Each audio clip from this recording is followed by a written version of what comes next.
Hi friends, നമ്മളിപ്പോൾ ഇന്ന് മുട്ടക്കറി വെക്കാൻ പോണെയാണ്. ആവശ്യത്തിന് വെളിച്ചെണ്ണ നമ്മൾ ചട്ടിയിൽ ഒഴിക്കാൻ പോണേ കേട്ടോ.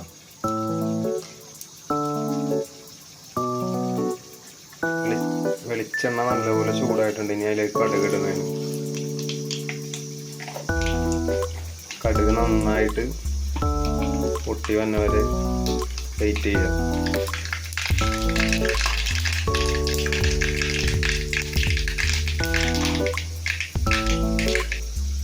കടുക് നന്നായിട്ട് പൊട്ടിയിട്ടുണ്ട്. ഇനി അതിലേക്ക് നമ്മൾ കുറച്ച്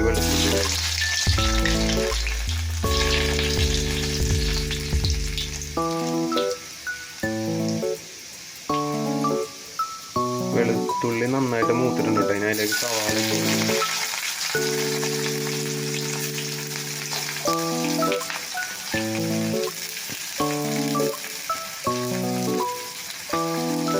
സവാള ഒന്ന് വാടി വരാനായിട്ട് ഒന്ന് വെയിറ്റ് ചെയ്യാം.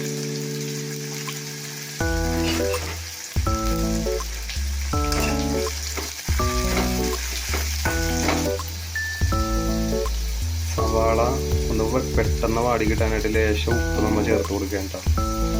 അപ്പോൾ പെട്ടെന്ന് നമുക്ക് വാടി കിട്ടും.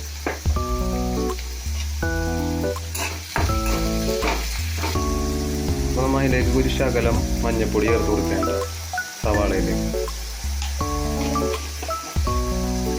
എന്നിട്ട് അതൊന്ന് ഇളക്കി യോജിപ്പിക്കാൻ പോണേണ്.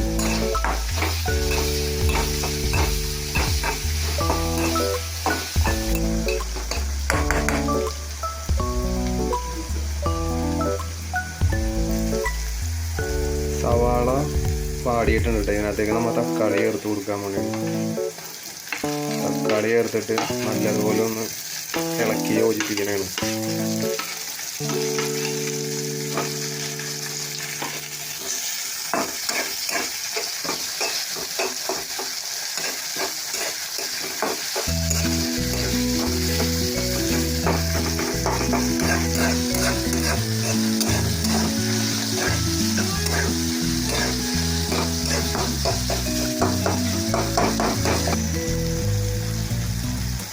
ഇനി ഇത് നല്ലതുപോലെ ഒന്ന് തക്കാളി സവാളയൊക്കെ വാടി വന്നവരെ വെയിറ്റ് ചെയ്യാം.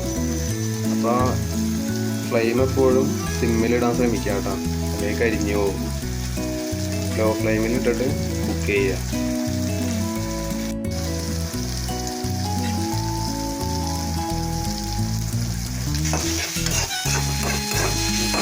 ഇടയ്ക്കൊന്ന് നല്ലതുപോലെ ഒന്ന് ഇളക്കി കൊടുക്കണം കേട്ടോ, ഇല്ലെങ്കിൽ അത് അടുക്കി പിടിക്കും.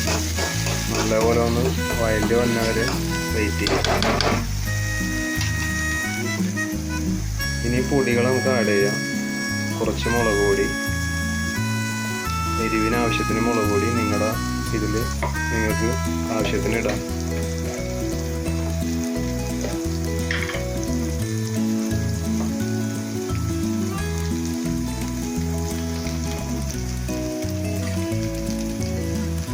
കുറച്ച് മല്ലിപ്പൊടി,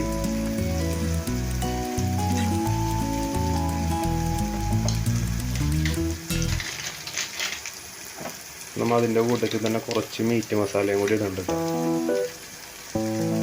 അപ്പോൾ അത് വേണമെങ്കിൽ നിങ്ങൾക്ക് ഇഷ്ടമുണ്ടെങ്കിൽ ചേർത്താൽ മതി, ഇല്ലെങ്കിൽ ചേർക്കണ്ട. ഇനി അത് എല്ലാം കൂടി ഒന്ന് നല്ലതുപോലെ ഒന്ന് ഇളക്കി യോജിപ്പിക്കണം. മസാലയുടെ ഒരു പച്ച കുത്തുമുളകൊക്കെ ഒന്ന് മാറുന്നവരെ നല്ല രീതിക്ക് ഒന്ന് ഇളക്കി യോജിപ്പിക്കുക. പിന്നെ നമ്മൾ ഉരുളക്കിഴങ്ങ് വേവിച്ചിട്ട് ഉടച്ച് വെച്ചിട്ടുണ്ട്. അപ്പോൾ ഉടച്ച് വെച്ചിട്ട് കറിയിലേക്ക് ചേർത്ത് കൊടുക്കാം കേട്ടോ. അപ്പം നിങ്ങളുടെ ഇഷ്ടത്തിന് കട്ട് ചെയ്തിടണമെങ്കിൽ കട്ട് ചെയ്തിടാം. ഞങ്ങൾ ഉടച്ചാണ് യൂസ് ചെയ്യണത്, അപ്പോൾ അതാണ് ഇപ്പോൾ കാണിക്കുന്നത്. അപ്പം ഇങ്ങനെയാണെങ്കിൽ കറിക്ക് കുറച്ചുകൂടി നല്ല ടേസ്റ്റ് ആയിരിക്കും, കൊഴുപ്പും കിട്ടുന്നുണ്ട്. നല്ലപോലെ അത് രണ്ടും കൂടി മിക്സ് ചെയ്ത് എടുക്കാം.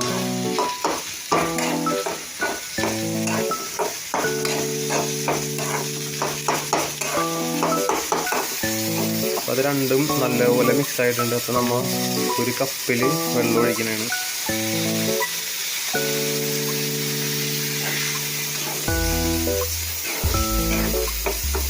നല്ലതുപോലെ മിക്സ് ചെയ്ത് നല്ല രീതിക്ക് തിളപ്പിച്ചെടുക്കണം.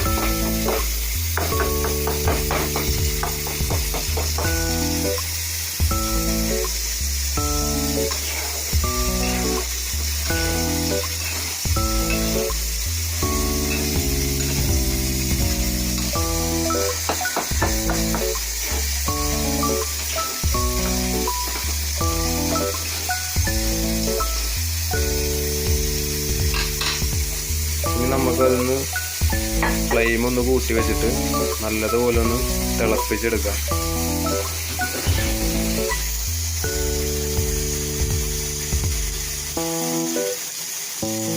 തിള വന്ന് തുടങ്ങിയിട്ടുണ്ട് കേട്ടോ. നല്ലപോലെ തിളക്കണ വരെ നമുക്ക് വെയിറ്റ് ചെയ്യാം. നമ്മൾ സവാള വാട്ടിയപ്പോൾ ഉപ്പ് ചേർത്ത് കൊടുത്തായിരുന്നു. അപ്പോൾ കറിക്ക് ഉള്ളത് അതിനാവശ്യത്തിനുള്ള വെള്ളം ഒഴിച്ച് കഴിഞ്ഞിട്ടാണ് പിന്നെ ചേർക്കുന്നത്. ഇപ്പോൾ ഉപ്പ് ചേർത്തിട്ടുണ്ട്. ഇനി അത് നല്ലപോലെ ഇളക്കി കൊടുക്കണം. നല്ലതുപോലെ വെട്ടി തിളക്കാൻ തുടങ്ങിയിട്ട് അപ്പോൾ നമ്മൾ അതിനകത്തേക്ക് ഇനി മുട്ട ആഡ് ചെയ്ത് കൊടുക്കുന്നതാണ്. അപ്പോൾ നമ്മൾ മുട്ട ക്രോസായിട്ട് വരഞ്ഞിട്ടുണ്ട് കേട്ടോ, മസാല ഉള്ളിൽ ചെന്ന് പിടിക്കാൻ വേണ്ടിയാണ്. അപ്പോൾ ഇടയ്ക്കൊക്കെ ഇങ്ങനെയൊക്കെ ഒന്ന് ഉണ്ടാക്കി നോക്കുക. നല്ല ടേസ്റ്റാണ് ഇങ്ങനെ ഉണ്ടാക്കി കഴിഞ്ഞാൽ. ചോറിൻ്റെ കൂടെ ചപ്പാത്തി, പുട്ട്, അങ്ങനെ എല്ലാത്തിൻ്റെയും കൂടെ കഴിക്കാൻ പറ്റിയൊരു കറിയാണ്. മൂടി വെക്കണം. കടുക് വറുക്കണ സമയത്തും കറിവേപ്പില ചേർക്കാം, അതല്ലാതെ ലാസ്റ്റും ചേർക്കാം. അപ്പോൾ ഇത്രേ ഉള്ളൂ നമ്മുടെ കറി. അപ്പോൾ എല്ലാവരും ട്രൈ ചെയ്ത് നോക്കുക.